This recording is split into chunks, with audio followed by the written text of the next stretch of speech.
kanizere ko umeze neza kuri wowe wese udukurikiye ku mbuga nkoranyambaga zacu ziba zigiye zitandukanye. uyu munsi turi itariki 26 Mata umwaka w'ibihumbi 2026. ndabasuhuje njye banyita MC Derrick, nkambazaniye bimwe mu byiriwe bivugwa ku mbuga nkoranyambaga ziba zigiye zitandukanye. ubuhanga bw'ibyuma turi kumwe na Eri Iradi. uyu munsi turaterurira mu karere ka Gicumbi, aho umugabo yagiye kugura indaya bikaza kurangirira mu marira. Twishimire ho mu karere ka Gicumbi ho bari kuvurirwa mu bitaro bya Byumba nyuma yo gukomeretswa ku gitsina n'indaya bapfa amafaranga y'ubwishyu.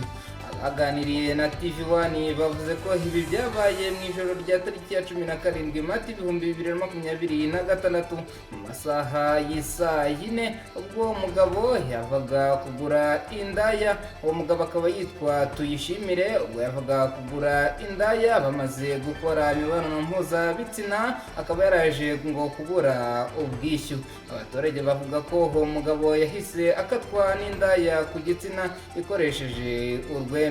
bamwe mu baganiriye na TV1 yagize ati yagiye gushaka aho bararana, agezeyo barakora, barangije agiye kwishyura ibihumbi 5 bari bumvikanye arayabura birangira bamukomerekeje. undi ati amakosa afite uwo mugabo kugeza saa sita sangahe bamukatiye ibyo bintu bye, yakabaye yatashye yasanze umugore. undi ati ni kimwe yanze kumwishyura, undi nawe akora ibyo yumva.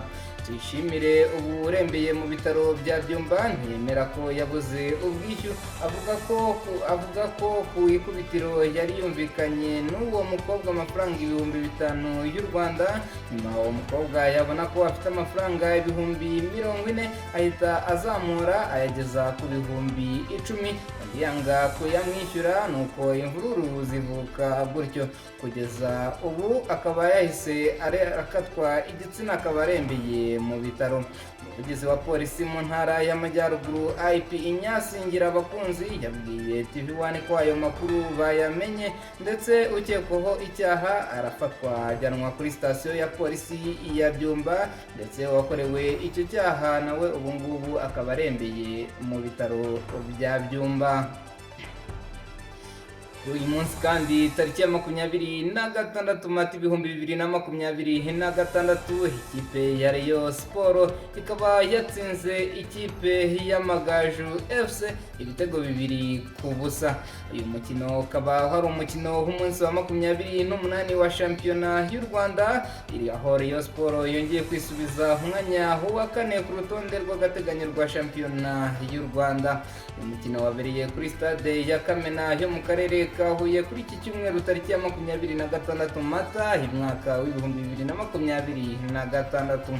umukino watangiye amakipe yombi yigana, bituma uburyo bwo kurema ibitego bubura imbere y'izamu. umunota wa 15 Amagaju FC yihariye umupira hagati mu kibuga, ariko ikagorwa kurema uburyo bugana mu izamu. mu minota 25 Rayon Sport yinjiye mu mukino itangiza gusatira izamu ry'Amagaju FC, harimo umupira Tambwe Guruwari yateye nabi ari mu rubuga rw'amahina, ufatwa neza n'umunyezamu Twagirumukiza Clement w'Amagaju FC. mu minota 33 Rayon Sport FC yafunguye amazamu ku gitego cyatsinzwe na Tambwe Guruwari n'umutwe ku mupira wavuye kuri Nshimiyimana Emmanuel Kabange yaramuhaye. igice cya mbere cyarangiye Rayon Sport itsinze Amagaju FC igitego 1-0. igice cya kabiri Rayon Sport yatangiranye impinduka aho Mugisha Didier yasimburwaga na Arika Kitoko. muri iki gice Amagaju FC yagarukanye imbaraga, atangira gusatira ashaka igitego cyo kwishyura binyuze mu bakinnyi bayo basatira barimo Aranda Deste. mu minota 60 y'umukino ikipe y'Inyamagabe yakomeje gusatira, harimo umupira Rashidi Mapori yateye ku bw'amahirwe ye make ujya hejuru y'izamu. Minota 65 Rayon Sport yongereye imbaraga isatira cyane ishaka igitego cy'umutekano. ku munota 76 w'umukino Yusufu Diane yatsindiye Rayon Sport igitego cya kabiri n'umutwe, umupira uteretse Nshimiyimana Emmanuel Kabange yateye awushyira mu rushundura. Iminota 10 ya nyuma yaranzwe no gusatira kw'Amagaju FC, harimo umupira Iradukunda Daniel yatanze mu rubuga rw'amahina usanga nibibona Edi wawukinnye n'umutwe ufatwa neza na Kwizera Olivier wa Rayon Sport.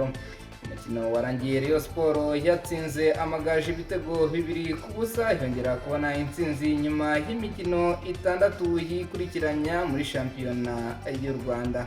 Ikipe yambara umweru n'ubururu yaherukaga intsinzi mu minota 90 y'umukino tariki ya 22 Gashyantare umwaka w'2026 ubwo yatsindaga Mukura ibitego 2-1 umukino w'umunsi wa 19 wa shampiyona y'u Rwanda.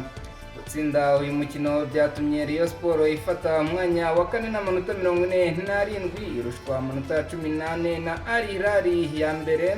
Ikundiro kandi irushwa amanota 8 na APR FC, zizahura ku wa gatandatu tariki ya 2 Gicurasi 2026. Amagaju FC yagumye ku mwanya wa 15 n'amanota 27. Indi mikino yabaye kuri iki cyumweru ari Merek yanganyije na Bugesera FC yanyagiye Bugesera FC ibitego 3-0, naho Etincelle inganya na Kiyovu Sport 1-0. Reka nizere ko ibintu hari umutekano mu gifu no mu bwonko kuri mwese mudahwema kudukurikira ku mbuga nkoranyambaga zacu ziba zigiye zitandukanye. Tubifurije impagarike n'ubugingo, ntimugire umujinya kandi ntimurakare.